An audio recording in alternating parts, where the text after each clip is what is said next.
It's not just about who you draft in fantasy football. Who you don't draft could be just as important because you want to avoid players who could tank your roster, especially in the early rounds. So here are 10 guys that you need to stay away from and never draft in 2023. And it begins with Michael Pittman, the Colts wide receiver. He is an avoid. Now there's multiple reasons for this. For starters, Michael Pittman last year, his wide receiver efficiency, yards per route run, ranked 53rd in the NFL. This was a 26% drop from the previous year. And now he's in an even worse situation. Let me explain. Because the Colts spent their first pick, the 4th overall pick in the draft, on quarterback Anthony Richardson out of Florida. And Richardson is a mobile QB. He averaged 55 rushing yards per game in 2022 alone. But mobility is kind of all that he could hang his hat on because he ranked 144th in quarterback accuracy last year in college football. 144th. Now look, the accuracy is clearly an issue and the mobility is an issue for Pittman as well because mobile quarterbacks harm their receivers' upside. They run more in the red zone and historically lead to below average passing offenses. And now there's one more thing I want to talk about. It's this right here. The catchable target rate for Pittman last year was good. It was 11th in the NFL. This means that Matt Ryan was accurate last year at getting Pittman the football. Now, although he had highly catchable passes, he still only ranked 23rd in wide receiver points. And now he's going to get a much less accurate quarterback. Just take Chris Godwin instead. Now we get to our next avoid, and it's a rookie Zay Flowers from the Baltimore Ravens. Ravens spent their first overall pick, the 23rd pick in the first round, on Zay Flowers out of Boston College. So it's good that he secured the first round capital, but he's set up to fail. Now here's what you need to know. Flowers' college dominator, according to Player Profiler, was 47% in college, meaning he accounted for nearly 50% of his team's offensive production. And just to show you what this means on a yearly basis, last year Flowers led his team with 124 targets. The next closest player had 43. He had 81 more than anybody else on the team. So the translation is he's ultra productive, but he has one major problem. He's not going to be on the field in 2 wide receiver sets because Rashad Bateman is returning from injury. And as the tweet from Sarah Ellison says right here, Lamar Jackson has already said, yeah, Rashad Bateman is wide receiver 1 for sure. And the Ravens also signed Odell Beckham Jr. to a 1-year deal worth $15 million,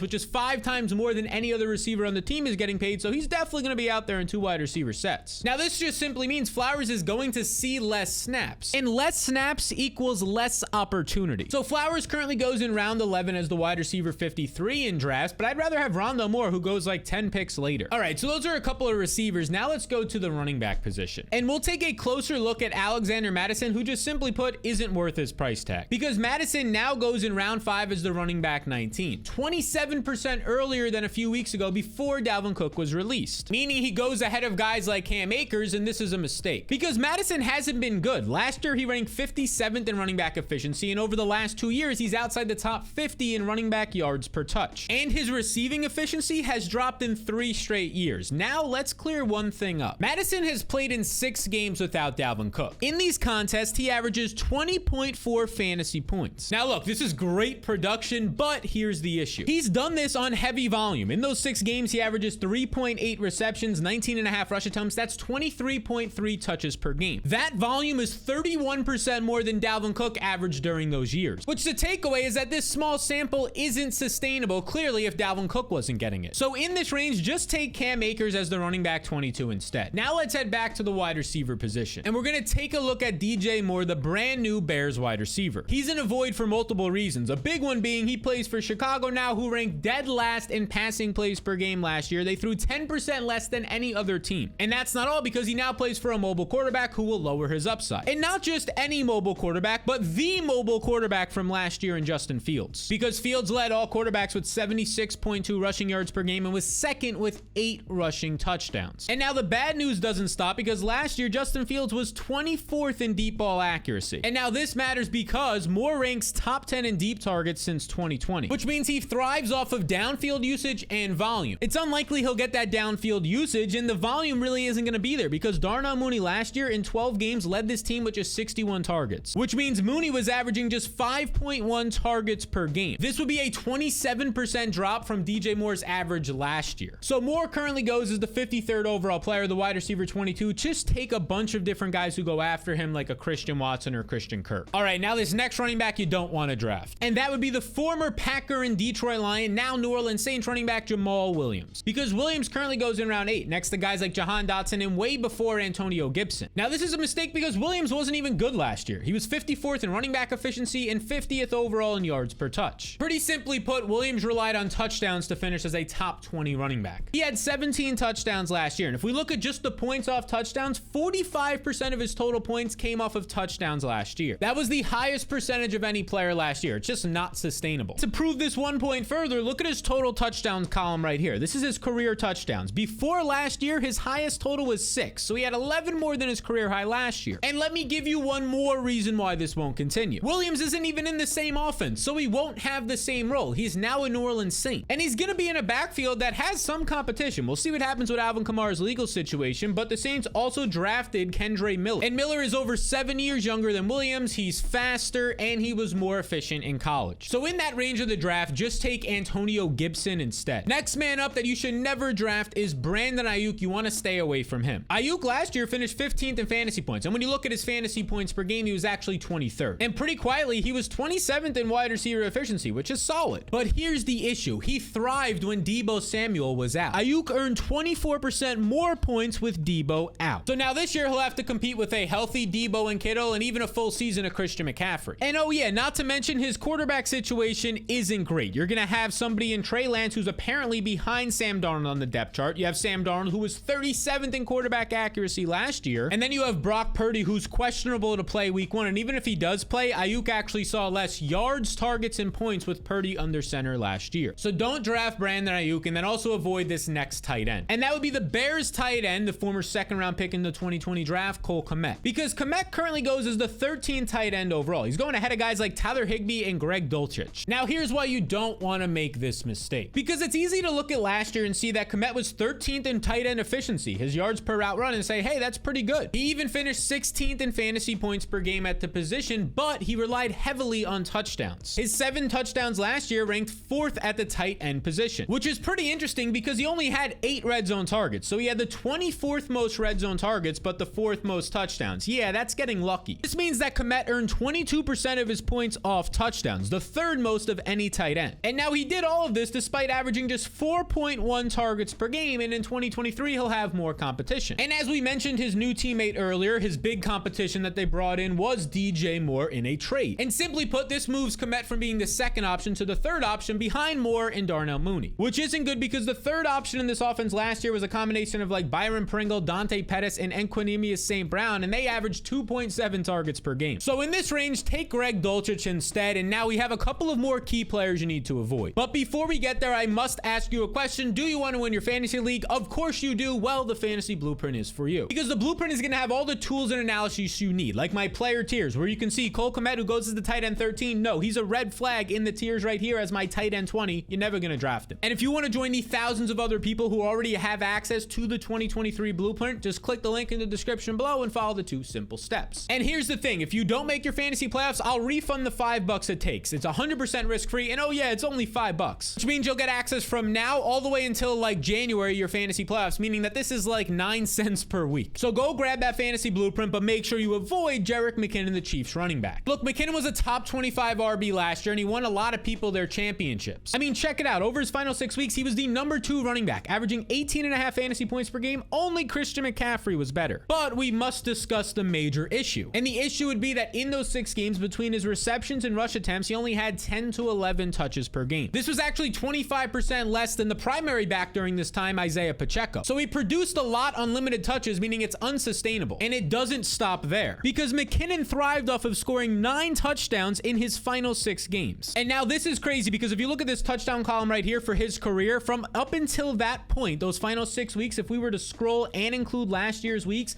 McKinnon over 98 career games has just 20 total touchdowns before that. So clearly this is not sustainable for the now 31-year-old running back. Take Elijah Mitchell instead. Now let's discuss another rookie that you should never draft. He goes way too early, and that's Jordan Addison. Addison is a first-round wide receiver, went 24th overall to the Minnesota Vikings out of USC. All right, now here's what you need to know about Addison. He's probably the best route runner out of all the rookies, and in 2021 alone, he put up 100 catches and nearly 1,600 yards. But here's the issue. He currently goes in round 7, ahead of guys like Jahan Dotson and next to Kadarius Toney. I just rather have those players, because those guys are the number 1 or number 2 option on their team, where Addison is the number 3. Obviously, Justin Jefferson is ahead of him as the first overall pick in fantasy drafts, but so is TJ Hawkinson, who joined the Vikings in week 9 last year. And from that point forward, those final 10 games of the season, Hawkinson averaged 13.2 7.2 fantasy points on 8.6 targets per game, which was more than Travis Kelce. So look, the takeaway is that Addison is great. He's just going to be the third option. And the third option last year was Adam Thielen, who earned 107 targets and finished as the wide receiver 41. All right, now for this next one, it's not maybe a slam dunk you need to avoid them, but I just want to say beware of the Eagles receivers, and before you go crazy,